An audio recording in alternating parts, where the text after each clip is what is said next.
आज के इस वैदिक कक्षा में वैदिक वाङ्मय में निहित प्रजातांत्रिक सिद्धांतों पर चर्चा होगी। जैसा कि आप सभी जानते हैं, प्रजातांत्रिक प्रणाली सृष्टि के आदि से ही चली आ रही है। इस सृष्टि के आदि से जो प्रजातांत्रिक प्रणाली की जो अवधारणा रही है, ये हमें आत्मीय एकत्व बोध की ओर ले जाता है। सब में वही तत्व विद्यमान है और सबको एक सूत्र में बांध कर ले चलने की जो परंपरा है, वही प्रजातांत्रिक प्रणाली है। शासन व्यवस्था में इसका इतना अधिक महत्व है कि प्रत्येक व्यक्ति का राष्ट्र में अपना अपना योगदान बहुत महत्वपूर्ण है। देश का प्रत्येक नागरिक ये समझे कि ये मेरा देश है, मेरी भागीदारी है, मेरे सहयोग से, मेरे कर्म से यह देश उन्नत होता है और मेरे द्वारा किए गए विपरीत कर्म से देश अवनति को प्राप्त होता है। इस प्रकार का चिंतन प्रत्येक नागरिक में हो, वही देश निरंतर गतिशील होता है, ऊर्ध्वगामी होता है, विकासशील होता है। इसी को वेदों में किस प्रकार से व्यवस्थित करके हमें बताया गया है, इस विषय पर आज हमारे वक्ता डॉक्टर वेणुधर दास जी का व्याख्यान आप लोग सुनेंगे। मैं बहुत आदरपूर्वक डॉक्टर साहब से निवेदन करूंगा कि इस विषय पर अपना वैदुष्यपूर्ण उद्बोधन देकर हमें कृतार्थ करें। डॉक्टर दास जी।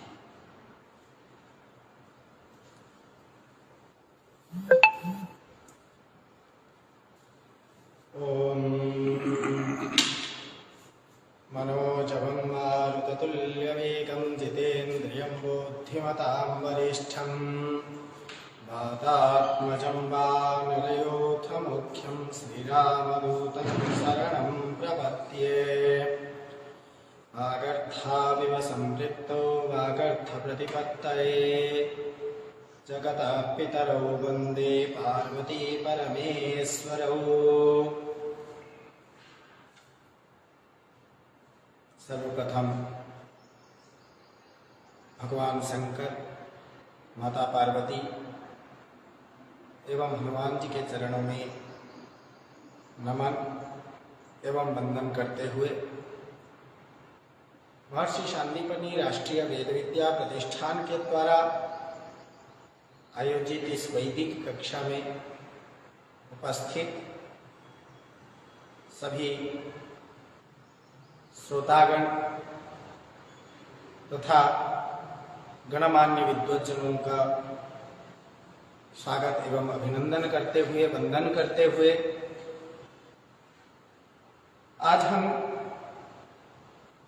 वैदिक वाङ्मय में निहित प्रजातांत्रिक सिद्धांत पर विचार करेंगे। सर्वप्रथम यहाँ मन में प्रश्न आता है, वैदिक वाङ्मय है क्या? तो कहा गया है, आपस्तंभ के वचनानुसार मंत्र ब्राह्मणयोर वेदनावधेयम्। वेद उसी को कहा जाता है जिसमें मंत्र और ब्राह्मण दोनों सन्निहित हो। मंत्र क्या है? मननात् मंत्र, ऋषि दृष्टः मंत्र। हमारे पूर्वज महामनीषियों ऋषियों के द्वारा दर्शन किए गए परमेश्वर के विश्वासभूत उन मंत्रों का संकलन रूप संहिता ही मंत्र का बोधक है तथा उसी मंत्रों के संग्रह रूप संहिता के विधियों को बताने वाला जो वेद भाग है उसको हम ब्राह्मण कहते हैं। तदनंतर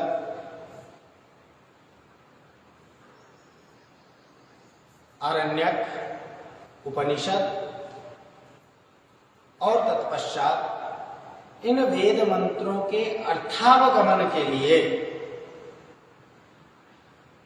जिन शास्त्रों का अध्ययन किया जाता है वे वेदांग कहलाते हैं। इस प्रकार संहिता, ब्राह्मण, आरण्यक, उपनिषद और 6 वेदांग, षड वेदांग यह वैदिक वाङ्मय के अंतर्गत समाहित है। उस वैदिक वाङ्मय में समाज तथा राष्ट्र को सुदृढ़ बनाने के लिए समाज की भावी योजनाओं को उचित क्रम में प्रतिस्थापित करने के लिए जिन उपायों का वर्णन किया गया है उनको आज सार के रूप में हम श्रवण करेंगे। यदि आधुनिक युग में हम प्रजातंत्र की बात करते हैं, लोकतंत्र की बात करते हैं, तो कहा जाता है जनता का जनता के द्वारा जनता के लिए की गई जो शासन है वही लोकतंत्र व प्रजातंत्र है। जिस स्थान पर जनता का पूर्ण रूप से अधिकार हो वही समाज को बना सकता है, वही समाज को मिटा सकता है, वही समाज के समुन्नति का कारक भी बन सकता है, वही प्रजातंत्र कहलाता है। जिसके लिए अनेक पर्याय शब्दों का प्रयोग किया गया है, यथा लोकतंत्र, गणतंत्र, जनतंत्र आदि। संस्कृत वाङ्मय का जो प्रारंभिक ग्रंथ है वेद, उस वेद में लोकतंत्र के संदर्भ में, लोकतंत्र के विषय में अनेक संदर्भ प्राप्त होते हैं और उन संदर्भों में लोकतंत्र के प्रमुख व अधिपति के रूप में राजा को प्रतिस्थापित किया गया है। वैदिक सभ्यता में राजा एवं राजा से संबंधित जो वस्तुएं हैं, जो क्रियाकलाप है, उनकी अनेक प्रकार से अभ्यर्थना प्राप्त होती है। राजा की स्तुति का कारण स्पष्ट करते हुए, राजा की हम क्यों स्तुति करें, इसको स्पष्ट करते हुए जो वेदांग निरुक्त, जिसको कान के रूप में व वेद पुरुष के श्रोत्र के रूप में माना गया है, ऐसे वेदांग निरुक्त के आचार्य यास्क ने कहा है निरुक्त में, यज्ञ संयोगात राजा स्तुतिम लभेत, राज संयोगात युद्धोपकरणानि तेषाम रथः प्रथमागामी भवति। अर्थात यज्ञ संपादन के कारण राजा की स्तुति की जाती है। अब यज्ञ क्या है? लोक मंगल के लिए किए गए हर प्रकार के कार्य यज्ञ है और उन यज्ञ को संपादित करने के कारण से राजा की स्तुति की जाती है, जिसमें लोगों के हित व प्रजा का हित निहित है। ऐसे पुण्यात्मा राजा के साथ जिस किसी वस्तु का संबंध होता है वह भी स्तुति के योग्य बन जाता है। संपूर्ण वैदिक वाङ्मय में यज्ञ पदार्थ का ही विवेचन प्राप्त होता है। इसलिए मनुस्मृति में मनु ने कहा है, यज्ञो वै श्रेष्ठतमं कर्मः, यज्ञ से बढ़कर कोई श्रेष्ठ उत्तम कर्म इस संसार में नहीं है। और उस यज्ञ को परिभाषित करते हुए कहा गया है, द्रव्यम देवता त्यागः, किसी भी द्रव्य का देवता के निमित्त त्याग करना ही यज्ञ कहलाता है। यहाँ राजा के जो वस्तु हैं वो द्रव्य हैं और साक्षात प्रजा देवता के स्वरूप हैं। अतः राजा के वस्तुओं का प्रजा रूपी देवताओं के निमित्त त्याग करना ही यहाँ प्रजातांत्रिक यज्ञ के नाम से अभिहित है। पुनः कह रहा है केवल राजा के यज्ञ करने से ही क्या इस संसार में प्रजातंत्र की भाव उत्पन्न हो सकता है? तो ऋषि कहते हैं नहीं, राजा और प्रजा दोनों को त्यागी होना चाहिए और दोनों को ही इस यज्ञ में आहुति देना चाहिए। जिस प्रकार राजा को अपने पदार्थों को हवि के रूप में मानते हुए प्रजा के निमित्त देवताओं के रूप में, प्रजा को देवताओं के रूप में मानते हुए आहुति दिया जाता है, ठीक उसी प्रकार प्रजाओं को भी अपने द्रव्यों का षष्ठांश, छठा भाग राजा को दान करना चाहिए, जिसको हम कर के रूप में, टैक्स के रूप में मानते हैं। दान करना चाहिए व त्याग करना चाहिए, जिससे कि राजा प्रजा की और उन्नति कर सके। और इसी लोकतंत्र की कड़ी में, प्रजातंत्र की कड़ी में राजा ही सर्वश्रेष्ठ माना गया है। इसलिए पारस्पर गृह्य सूत्र में एक मंत्र प्राप्त होता है, सोम एव नो राजेमा मानुषी प्रजाः। राजा सौम्य स्वभाव वाला हो तो प्रजा भी सौम्य स्वभाव वाला बन जाता है। चाणक्य नीति में भी उक्त कथन को स्पष्ट करते हुए चाणक्य ने कहा है, राज्ञी धर्मिणी धर्मिष्ठा पापे पापा समे समाः राजा नमनुवर्तन्ते यथा राजा तथा प्रजा। इसी कथन को महाभारत के शांति पर्व में भी बताया गया है।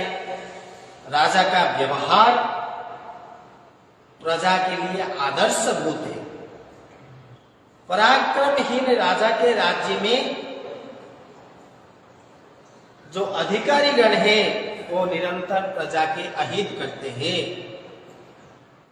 इसके संदर्भ में महाभारत के शांति पर्व में कहा गया है, राजा राक्षस रूपेण व्याघ्र रूपेण मंत्रिणः सेवका स्वान रूपेण यथा राजा तथा प्रजा।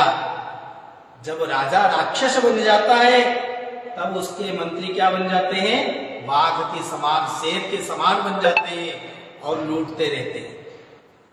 तब जो उनके सेवक होते हैं वो क्या हो जाते हैं? स्वान के रूप में, कुत्ते जैसे बन जाते हैं। स्वान बोलते हैं कुत्ते को, कुत्ते जैसे बन जाते हैं। वो भी हर तरफ से कुछ ना कुछ नोचने की प्रयत्न करते रहते हैं। इसीलिए कहा जाता है यथा राजा तथा प्रजा। जैसा राजा होगा वैसा ही प्रजा होगा। यदि हम बात करते हैं वर्तमान संदर्भ में, तो जो भ्रष्टाचार है उस भ्रष्टाचार का रोकथाम हम कैसे कर सकते हैं? उचित राजा का चयन करते हैं। यदि समुचित राजा उच्च पदवी पर आसीन हो जाएगा तो निश्चित रूप से उसके जो मंत्रीगण हैं अर्थात अधिकारीगण हैं वो निर्मल हो जाएंगे। और अधिकारीगणों के निर्मल होने से जनता स्वतः आनंद को प्राप्त कर लेंगे और इस भ्रष्टाचार रूपी जो दुख है, जो कष्ट है, जो संतप्त है, वो निश्चित ही समाप्त हो जाएगा। इसी प्रकरण में आगे कहा गया है, प्रजा में, राज्य में योगक्षेम, व्याधियां, मरण एवं भय आदि का मूल कारण राजा ही होता है। निष्कर्ष के रूप में हम कह सकते हैं कि समाज में उत्पन्न होने वाले सभी संकटों का मूल कारण राजा है। इसलिए कहा गया है राजमूलम महोत्साहो योगक्षेम सुवृष्टयः प्रजासु व्याधयश्चैव मरणं च भयानि च। प्रजाओं में व्याधि का व्याप्त होना, मरण के भय उत्पन्न होना, योग क्षेम का समुचित रीति से परिपालन न होना, यह सभी, इन सभी दुखों का मूल राजा को माना गया है। यदि राजा सुदृढ़ होगा तो निश्चित रूप से राष्ट्र भी सुदृढ़ बनेगा। राष्ट्र की उत्पत्ति के विषय में अथर्ववेद में कहा गया है, राष्ट्र की उत्पत्ति किसी पुरुष विशेष से नहीं हुआ है, अपितु साक्षात परमेश्वर से ही राष्ट्र की उत्पत्ति हुई है। उस परमेश्वर ने ही राष्ट्रीय भावना दी तथा राष्ट्रीय भावना के साथ ही शत्रु का संहार हो गया। तो यहां जब हर व्यक्ति के अंतःकरण में राष्ट्रीय भावना उत्पन्न हो जाएगा, राष्ट्र के प्रति प्रेम, स्नेह, ममता उत्पन्न हो जाएगा, तो राष्ट्र के कोई भी शत्रु नहीं रह जाएंगे, अपितु शत्रुरपि मित्र बन जाएंगे। इसलिए अथर्ववेद के त्रयोदश कांड में कहा गया है, आते राष्ट्रमिह रोहितो हास्येत्यास्तन्मृधो अभायन्ते अभूत। जब राष्ट्र को सुदृढ़ बनाने के लिए और भी कुछ नियम बताए गए हैं अथर्ववेद में, वह नियम है जो अथर्ववेद के भूमि सूक्त है उसमें बताया गया है। सत्यम बृहदितमुक्रं दीक्षा तपो ब्रह्मा यज्ञः। ये राष्ट्र को सुदृढ़ समृद्ध बनाने के लिए कुछ उपाय है जो राजा और प्रजा दोनों को परिपालन करना चाहिए। जिसमें पहला है बृहत् सत्य। सत्य को जीवन के प्रत्येक व्यवहार में अपनाना आवश्यक है, अर्थात वो राजा हो सही प्रजा हो। यदि राष्ट्र के मंगल चाहते हो, राष्ट्र के कल्याण चाहते हो, राष्ट्र की समुन्नति चाहते हो, तो आपके अंतःकरण में बृहत् सत्य होना चाहिए, अर्थात आप सत्य को अपनाते हो, अपनाने वाले बन जाओ। सत्य से घबरा कर कभी पीछे नहीं हटना चाहिए। दूसरा कह रहा है रीतम उग्रम, प्राकृतिक व्यवस्था का आदर करना, क्योंकि राष्ट्र का समृद्धि के सूचक तो राष्ट्र के शोभा का परिवर्धक प्रकृति है। अतः राष्ट्र समुन्नति के लिए राजा और प्रजा दोनों को प्रकृति का आदर करना चाहिए, संरक्षण करना चाहिए तथा प्रकृति की अनुकूल जीवन यापन करना चाहिए। तीसरा है दीक्षा। दीक्षा कहते हैं लक्ष्य को पूरा करने के लिए कटिबद्ध होना। हर व्यक्ति के जीवन में यदि संकल्प नहीं हो तो उस कार्य को वो पूरा नहीं कर पाता है। इसलिए कहते हैं संकल्पो वही जायते कर्म मूलम, कर्म का मूल है संकल्प। उसी बात को यहां पर कहा गया है कि राजा और प्रजा दोनों में दीक्षा होना चाहिए, अपने लक्ष्य के प्रति कटिबद्ध होना चाहिए। राजा को अपने प्रजा हित के लिए कटिबद्ध एवं प्रजा को राष्ट्र हित के लिए कटिबद्ध रहना चाहिए। अगला है तप। तपस्वी का जीवन होना चाहिए। हर व्यक्ति सांसारिक होते हुए भी तपस्वी का जीवन यापन करे। इस कथन को कहते हुए मेरे को याद आता है, जब हम विद्यार्थी के लक्षणों पर चर्चा करते हैं तो उसमें कहा जाता है गृह त्यागी। गृह त्यागी का अर्थ होता है घर छोड़ देना। क्या घर छोड़ देना एक विद्यार्थी का लक्षण है? यहां गृह त्यागी से तात्पर्य यह है कि घर में रहते हुए भी घर के प्रति मोह ना रखना। भागवत में भी जब आत्मदेव गोकर्ण जी महाराज के सामने आते हैं तो आत्मदेव जी कहते हैं गोकर्ण जी महाराज से, मैं वन में जाना चाहता हूं पर ये गृहासक्ति मेरे मन से दूर नहीं हो रहा है, और इस घर में रहूं तो रहूं कैसे, क्योंकि मेरे बेटा इस घर को नरक बना दिया है। तब गोकर्ण जी महाराज एक सुंदर उपदेश देते हैं कि यदि वन में जाने से कोई मोक्ष को पा लेता, संत बन जाता, तो सबसे पहले वन में रहने वाला वह जो सिंह है, वह जो हिरण है, वो सबसे बड़े तपस्वी बन जाते हैं। इसलिए हे पिता, क्योंकि गोकर्ण जी के पिता थे आत्मदेव जी, इसलिए हे पिता, आप अपने मन को ही वन बनाइए, तब आप उस मोक्ष को प्राप्त कर सकते हैं। अतः यहां तपस्वी से तात्पर्य है सांसारिक जीवन जीते हुए भी मन में तपस्वी का भाव ले आना। तपस्वी का भाव क्या है? न आसक्त, अनासक्ति की भाव, त्याग की भाव, सौहार्द की भाव, स्नेह प्रेम की भाव। ये भाव जब आपके अंतःकरण में उत्पन्न हो जाता है तब आप तपस्वी कहलाते हैं। अतः राजा और प्रजा दोनों को इस प्रकार की तपस्वी होना चाहिए। फिर आगे कहते हैं ब्रह्मा। राष्ट्र की उन्नति के लिए ब्रह्म एक अत्यंत महत्वपूर्ण भूमिका निभाता है, एक अत्यंत महत्वपूर्ण नियम है, जिसका अर्थ है वेद का आदर करना, आस्तिक होना और ईश्वर की सत्ता को स्वीकार करना। क्योंकि हम सभी जानते हैं वेद सभी ज्ञान विज्ञानों के मूल स्रोत है। अतः हम ब्रह्म रूपी परमेश्वर के निश्वास रूपी उस वेद के प्रति आदर करें और उस वेद में निहित हर विषय को अपने जीवन में उतार लें, तब राष्ट्र की समुन्नति संभव है। क्योंकि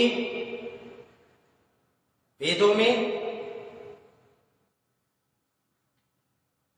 धर्म और अधर्म की विवेचन प्राप्त होता है, और मीमांसा परिभाषा उसी धर्म और अधर्म की व्याख्या करते हुए कहा गया है, वेद बोधित इष्ट साधनता को धर्म। वेद में बताए गए जो इष्ट साधन है वही धर्म कहलाता है। और अधर्म क्या है? वेद बोधित अनिष्ट साधनता को अधर्म। वेद में जो अनिष्ट बताए गए हैं वो अधर्म है। अतः वेद हमारे को धर्म और अधर्म के बारे में ज्ञान प्रदान करता है। इसलिए जब वेद के प्रति हम आदर करेंगे, वेद का अध्ययन करेंगे, वेदों के मंत्रों को श्रवण करेंगे, स्वयं के जीवन में वेद को धारण कर लेंगे, तब निश्चित रूप से हम राष्ट्र की समुन्नति के लिए विविध विचारों को अपने मन में ला पाएंगे तथा उन कार्यों को संपन्न भी कर पाएंगे। अगला कहा गया है यज्ञ। प्राकृतिक सनातन यज्ञ को देखते हुए स्वयं को यज्ञीय बनाना, त्याग मूलक जीवन व्यतीत करना। यज्ञ का अर्थ त्यागी होता है, अतः त्याग की भावना मन में ले आना ही यज्ञ कहलाता है। इस प्रकार इन सभी नियमों को यदि राजा और प्रजा दोनों अपने जीवन में परिपालन करते हैं तो निश्चित रूप से कोई भी राष्ट्र सुदृढ़ बन सकता है। सर्वोत्तम राष्ट्र के लिए आवश्यक है कि उसका प्रजा तेज बल से संपन्न हो। राष्ट्र में सुख समृद्धि के लिए घी, दूध, अन्नादि की समृद्धि हो, तब वह राष्ट्र समृद्धि का सूचक बन जाएगा। यदि राष्ट्र की प्रजा समृद्ध है तो राष्ट्र समृद्ध है। अतः यहां पर अथर्ववेद में राष्ट्र के समृद्धि कारक घी, दूध, अन्नादि की कामना परक मंत्र प्राप्त होता है। सा नो भूमिस्त्विषिं बलं राष्ट्रे दधातोत्तमे यस्यामापः परिचरा समानीरहोरात्रे अप्रमादं चरन्ति। सा नो भूमिर्भूरि धारापयो दुभावतो उक्षतु वर्चसा।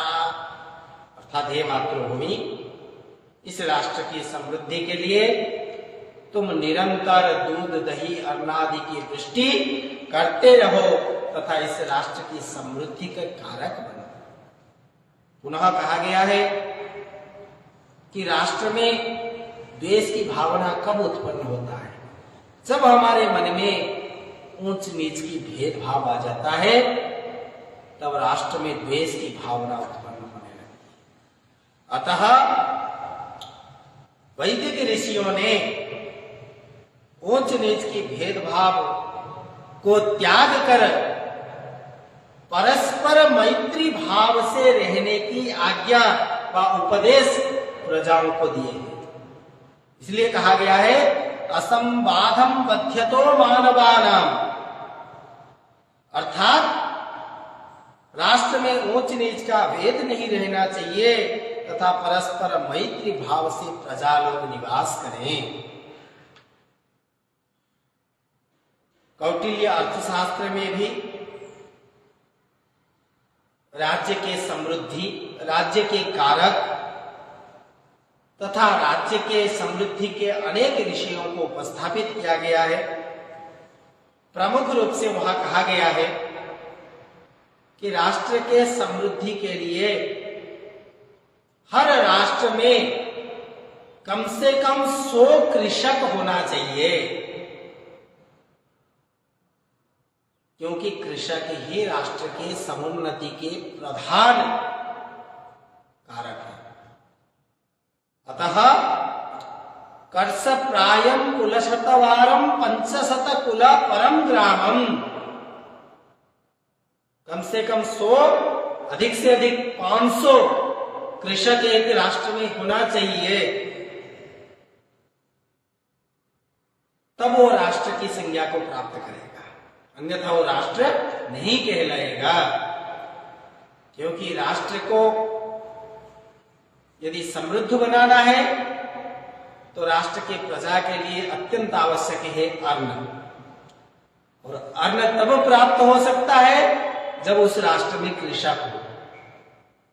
यदि कृषक नहीं है तो अन्न नहीं है, अन्न नहीं है तो प्रजा नहीं है, और प्रजा नहीं है तो राष्ट्र नहीं है। अतः राष्ट्र के प्रमुख कारक कृषक है, जो स्वयं कौटिल्य ने अर्थशास्त्र में कहा है। शब्द कल्पद्रुम में भी राष्ट्र का जो अर्थ है विषय बताया गया है। वाचस्पत्यम में भी राष्ट्र शब्द का अर्थ जनपद से दिया गया है, अर्थात राष्ट्र जो है वो जनपद है। किसी भी राष्ट्र की समृद्धि के लिए सभी विद्वानों ने 7 अवयवों की चर्चा की। राष्ट्र की समृद्धि में 7 अवयव अत्यंत महत्वपूर्ण भूमिका निभाते हैं, जिसको सप्तांग कहा जाता है। शुक्र नीति में इसके बारे में चर्चा की गई है। सप्तांग उच्यते राज्यम तत्र मूर्धा नृपास्मृतः। राज्य के 7 अंग होते हैं, उन 7 अंग में भी मूर्धा प्रमुख नृप अर्थात राजा को माना गया है। राजा किसी भी राष्ट्र के स्वामी हैं। राजा के बाद द्वितीय अंग है अमात्य व मंत्री, क्योंकि राजा को उपदेशित करने वाले अमात्य व मंत्री होते हैं। फिर उसके बाद राजा के पास राष्ट्र होना चाहिए, जनपद होना चाहिए, भूमि होना चाहिए। तो तृतीय अंग हो गया भूमि व जनपद। चतुर्थ अंग है दुर्ग। उस भूमि को संरक्षित रखने के लिए, सुरक्षित रखने के लिए, प्रजाओं को बाह्य शत्रुओं के आक्रमण से बचाने के लिए उसके पास दुर्ग होना चाहिए। फिर इसके बारे में अलग अलग चर्चा की गई है। दुर्ग के अनेक प्रकार होते हैं, उदक दुर्ग, वन्य दुर्ग, अनेक प्रकार के दुर्गों के बारे में बताया गया है। उसके आगे है कोष। कोष अर्थात आय का स्रोत। यह तो ही आज भी हम कहते हैं धर्मस्य मूलम अर्थम। धर्म का जो मूल है वो अर्थ है, अर्थ नहीं है तो हम धर्म खुलकर नहीं कर पाते हैं। ठीक उसी प्रकार राज्य को अपने सत्ता का विस्तार के लिए तथा प्रजा को सकुशल रखने के लिए कोष का होना अत्यंत आवश्यक है, जो पंचम अंग के रूप में माना गया है। षष्ठ अंग है दंड। राज्य में दंड व्यवस्था का होना भी अत्यंत आवश्यक है। इसलिए कहा गया है भय बिना होए न प्रीति। बिना भय के कभी मन में प्रेम स्नेह उत्पन्न नहीं हो सकता है।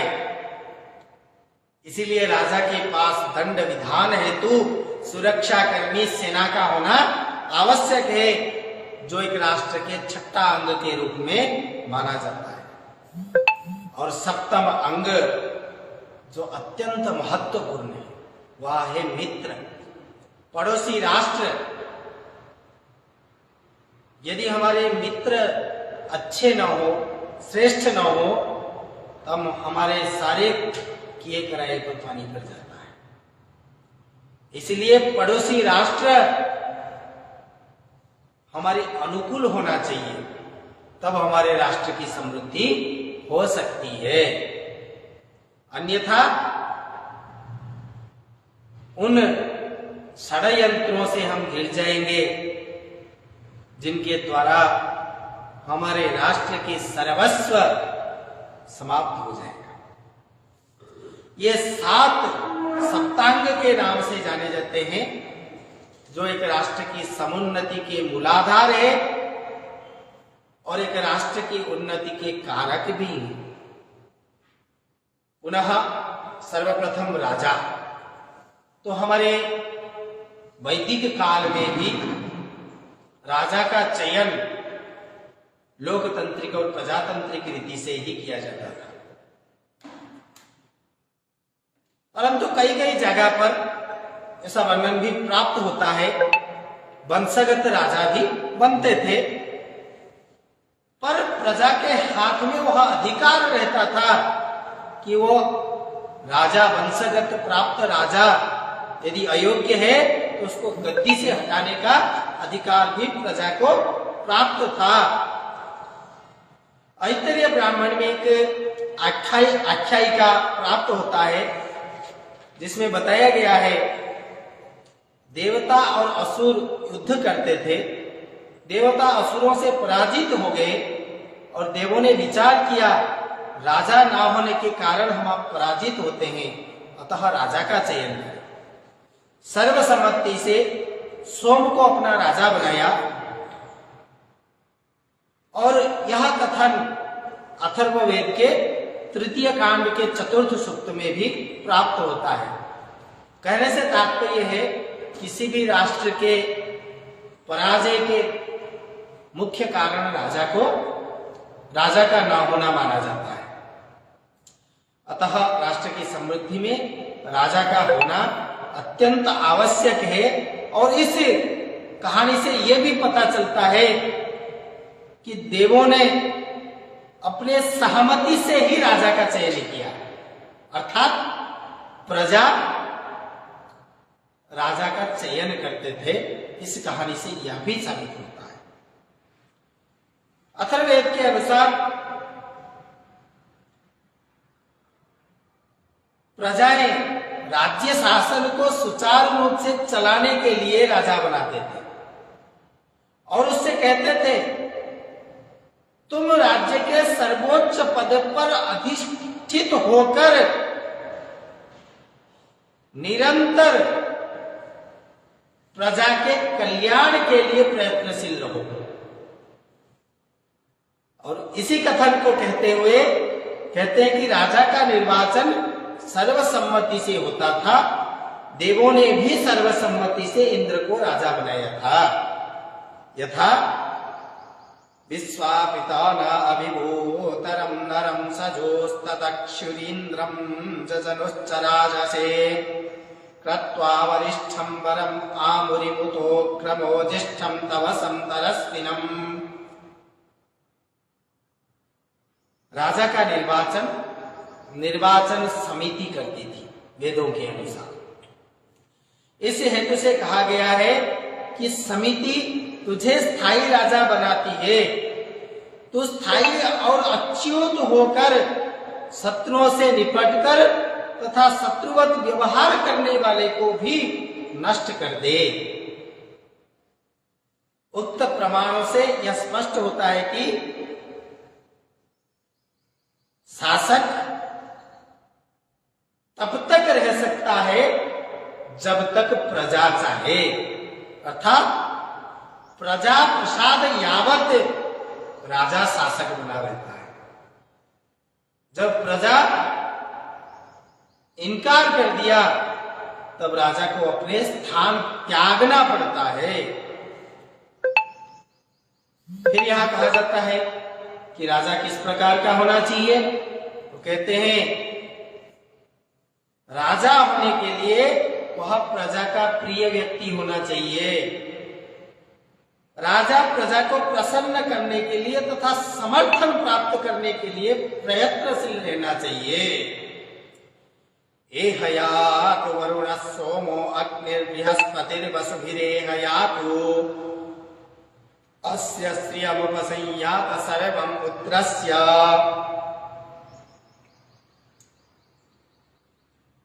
तो राजा को प्रजा के द्वारा ही निर्वाचित किया जाता है, जो एक लोकतंत्र के सिद्धांत स्वरूप है।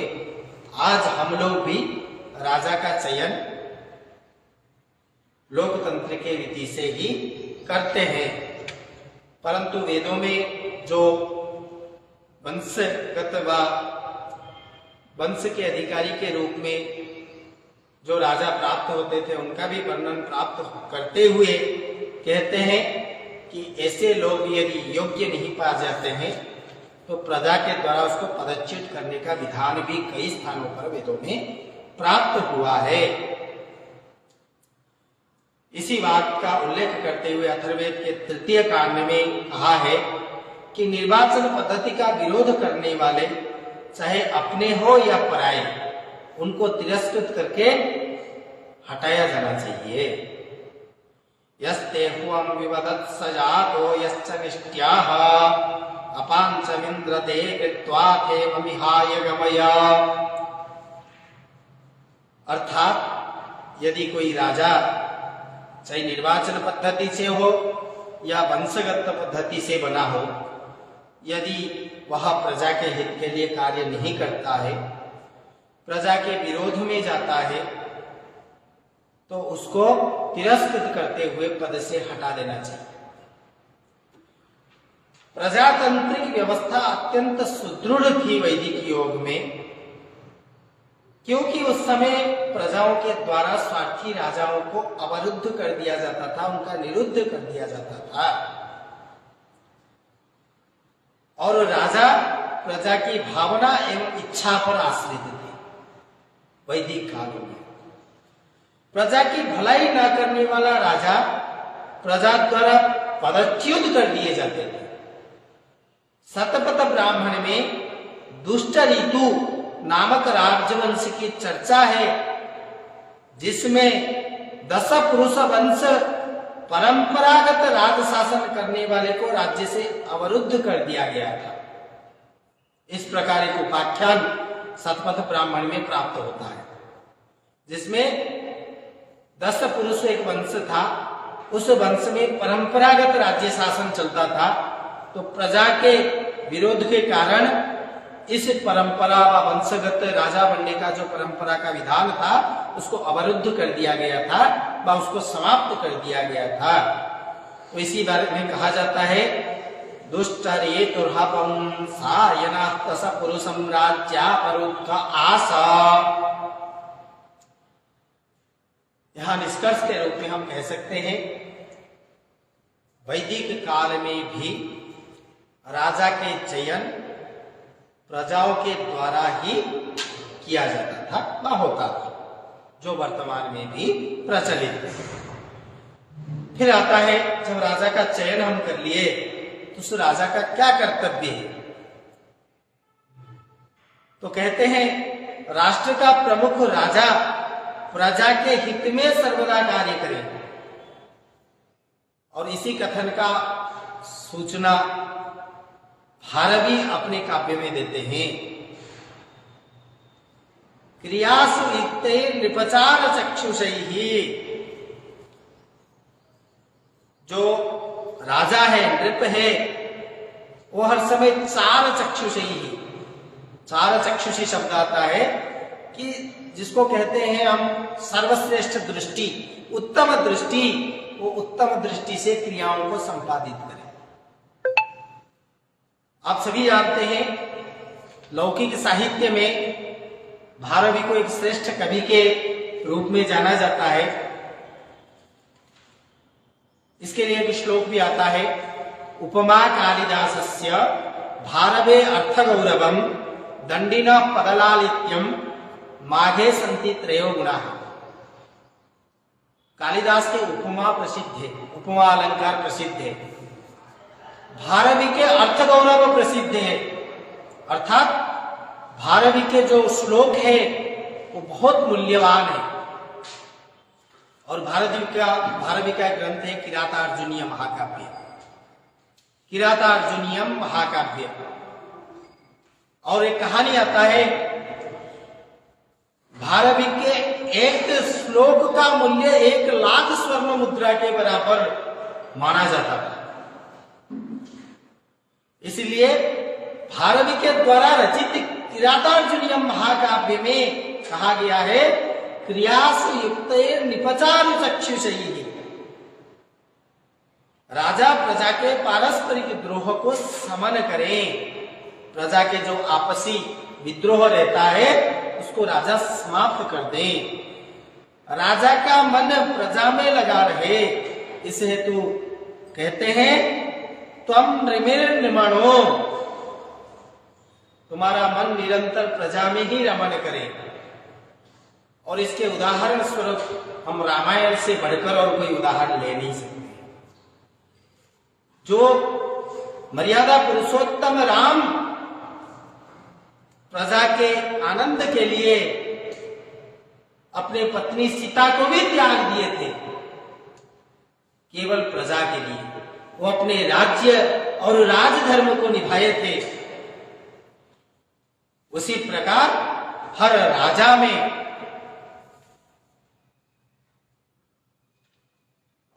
प्रजा के प्रति वात्सल्य भाव होना चाहिए। फिर राजा निरंतर यज्ञ याजनादि कर्तव्यों को करने वाला होना चाहिए। और राजा अपने उत्तराधिकारी के रूप में ऐसे युवराज को चयन करें जो स्वयं से भी ज्यादा प्रजावत्सल हो। यह सारे राजा के कर्तव्य हैं जो राजा को भली भांति निभाने के लिए हमारे वैदिक ऋषियों का उपदेश है। और ऐतरेय ब्राह्मण में 9 प्रकार के शासन प्रणाली का वर्णन किया गया है। जो शासन प्रणाली है 9 प्रकार का होना चाहिए। जो कहा गया है स्वस्ति साम्राज्यम भोज्यम स्वराज्यम वैराज्यम पारमेष्ठ्यम राज्यम महाराज्यमाधिपत्यमयं समन्तपर्याये स्यात् सार्वभौमः। अर्थात पहला है साम्राज्य, सम्राट के अंतर्गत छोटे राजाओं का शासन। एक सम्राट होता था, उसके अंतर्गत बहुत छोटे छोटे राजाओं के शासन चलते थे। दूसरा कह रहे हैं भोज्य। भोज्य किसे कहते हैं? तो केंद्रीय शासन के द्वारा प्रजा के लिए भोजन, आवास, योग की संपूर्ण व्यवस्था, जैसे अभी केंद्र सरकार से हमारे को प्राप्त होता है, उसको कहते हैं भोज्य। फिर स्वराज्य। स्वराज्य किसको कहते हैं? प्रजा के प्रतिनिधियों द्वारा संचालित। आज जैसे मंत्रियों के द्वारा संचालन होता है तो इसको कहते हैं स्वराज्य, क्योंकि प्रजा के द्वारा ही मंत्री बनाए जाते हैं और उन मंत्रियों के द्वारा संचालन चलता है, तो वही कहलाता है स्वराज्य। आगे कह रहे हैं वैराज्य। वैराज्य कहते हैं पंचों के निर्णय से शासित व्यवस्था, वैराज्य, जिसको हम पुराने युग में पंचायत कहते थे। आज गांव में पंचायत बैठेगा, अर्थात 5 लोग पंच बैठते थे, किसी भी मुद्दे पर अपने निर्णय सुनाते थे, उसको कहते हैं वैराज्य। आगे कहते हैं पारमेष्ठ्य। प्रजा के द्वारा शासन संचालन हेतु राजा की नियुक्ति, असंतुष्ट होने पर पदच्युत कर देना, ये कहलाता है पारमेष्ठ्य। जैसे हम मंत्री जी को चुनाव में विजयी बनाए, यदि मंत्री जी हमारे अनुकूल नहीं है, हमारे कार्यों को सही ढंग से नहीं कर रहे हैं, तो हम प्रजा असंतुष्ट होकर उनको उस मंत्री पद से हटाने के भी सामर्थ्य रखें, यही कहलाता है पारमेष्ठ्य। फिर आगे कहता है राज्य। इसमें प्रजा राजा की निजी संपत्ति मानी जाती थी। प्रजा को कैसे मानते थे? ये जो राजा है ये हमारी निजी संपत्ति है। राजा सर्वतंत्र स्वतंत्र होता था। जो राजा है वो सर्वतंत्र और स्वतंत्र होता था और प्रजा उस राजा को अपने संपत्ति मानते थे। ये क्या? प्रजा मानते थे राजा को अपनी संपत्ति, क्योंकि वो उसको बनाए हैं। जैसे आज हम मेहनत करके लाखों रुपए कमाते हैं, तो लाखों रुपए हमारे स्वयं की संपत्ति है, तो उसी प्रकार हम जिस राजा का चयन करते हैं वो हमारी संपत्ति हो गया। और राजा जो होता था वो क्या होता था? स्वतंत्र होता था। जब हमारी संपत्ति स्वतंत्र है तो हम भी स्वतंत्र हैं। तो यहाँ राजा प्रजा दोनों ही स्वतंत्र होते थे, जिसको आज भी हमारे संविधान में स्वतंत्रता के अधिकार के रूप में रखा गया है। फिर आगे है महाराज्य। महाराज्य कहते हैं एक बड़ा राज्य, जिसको महाराज्य कहते हैं। इसके अंतर्गत छोटे छोटे अनेक राज्य होते हैं। जैसे एशिया एक महाद्वीप है, उस एशिया महाद्वीप में अनेक छोटे छोटे देश हैं, उसी प्रकार एक महाराज्य होता था। उस महाराज्य के अंतर्गत छोटे छोटे राज्य होते थे। अगला 8वां कह रहा है आधिपत्यमय। इस शासन में राज्य सत्ता अधिकारियों के हाथ में ही होती थी, और इसको हम प्रजातांत्रिक शासन व्यवस्था नहीं कह सकते हैं, क्योंकि इसमें सारे अधिकार जो है वो शासक लोगों के हाथ में होता था। शासक जैसा चाहते थे ऐसा ही करते थे, इसलिए इसको कहते हैं आधिपत्यमय। और अंतिम शासन प्रणाली था समंत पर्यायी, अर्थात सामंत अर्थात सेनाध्यक्ष सैनिक शासन, जिसको आजकल हम कहते हैं राष्ट्रपति शासन। राष्ट्रपति शासन लागू हो गया, जिस शासन के अंतर्गत प्रजा को बहुत दुख उठाना पड़ता था। जब हमारे किसी भी शासन व्यवस्था को श्रृंखलित करने के लिए जब राष्ट्रपति नियम लागू कर दिया जाता है, तब हमारे को भी बहुत कष्ट उठाना पड़ता है। ठीक उसी प्रकार सामंत पर्यायी जो शासन व्यवस्था था, उसमें सेनाध्यक्ष सैनिकों के हाथ में संपूर्ण शक्ति सौंप दिया जाता था, और जिसमें प्रजा को अत्यंत कष्ट का सामना, दुख का सामना करना पड़ता था। इसके अतिरिक्त यजुर्वेद के 9वें अध्याय में जनराज्य का उल्लेख भी प्राप्त होता है। ये 9 के अतिरिक्त यजुर्वेद में एक और राज्य शासन की व्यवस्था प्रणाली का नाम प्राप्त होता है, जिसको कहते हैं जनराज्य। और यही जनराज्य ही जनतंत्र कहलाता है, यही जनराज्य ही प्रजातंत्र कहलाता है। जिस प्रजातंत्र में जिस राज्य में कोई शत्रु नहीं होते थे, इसमें जनता में श्रेष्ठ शक्ति होती थी, अर्थात सर्वश्रेष्ठ अधिकारी जनता ही होता था। इसलिए कहा गया है, इमं देवा असपत्नम सुभत्वम महते क्षत्राय महते ज्येष्ठाय महते जानराज्यायेन्द्रसेन्द्रियाय इममुखे पुत्रमशे पिस एक भूमि राजा सोमोस्माकं ब्राह्मणानां राजा। अर्थात ये एक जनराज्य है जिसमें ना किसी को कोई भय है, ना किसी को कोई डर है, और ऐसे जनराज्य के राजा हम देवगण मिलकर सोम को बनाते हैं। और यही जनराज्य को सर्वोत्कृष्ट राज्य के रूप में वेदों में स्वीकार किया गया है। इस प्रकार वैदिक वाङ्मय के अवलोकन करने पर राजा के अनेक शक्तियां, राजा के चयन की विधियां आदि प्राप्त होते हैं, और जिसमें राजा को साक्षात दैवी शक्तियों से आवृत्त माना गया है। जो राजा है वो साक्षात देवताओं के स्वरूप है, जिनमें सारे दैवीय गुण, दैवीय शक्तियां सन्निहित होते हैं। और उन देवों में सूर्य, नदी, वाक, सरस्वती, इंद्र, इरा, वरुण, उषा आदि प्रमुख है, जिनके शक्तियां उस राजा में अंतर्निहित है। केवल इतना ही नहीं, हमारे वैदिक काल में राज्य शासन के लिए देवियों का भी महत्वपूर्ण योगदान रहा है। राज्य को सुचारू रूप से संचालन करने के लिए देवियों का स्थान भी महत्वपूर्ण हमारे वैदिक वाङ्मय में रहा है। इसीलिए हमारा वैदिक कालीन जो प्रजातांत्रिक व्यवस्था था वो अत्यंत सुदृढ़ था और लोकतांत्रिक था और राष्ट्र के समृद्धि कारक था।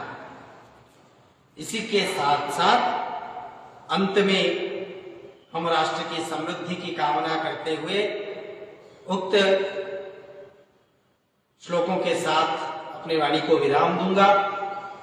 कालो वर्षतु पर्जन्या पृथिवी सस्यशालिनी देशोऽयं क्षोभरहिता मानवा सन्तु निर्भयाः दुर्जनो सज्जनो भूयात् सज्जना शान्तिमाप्नुयात् शान्तो मुच्येत बन्धेभ्यो मुक्तश्चान्यान् विमोचयेत् सर्वे भवन्तु सुखिनः सर्वे सन्तु निरामयाः सर्वे भद्राणि पश्यन्तु मा कश्चित् दुःखभाग् भवेत्।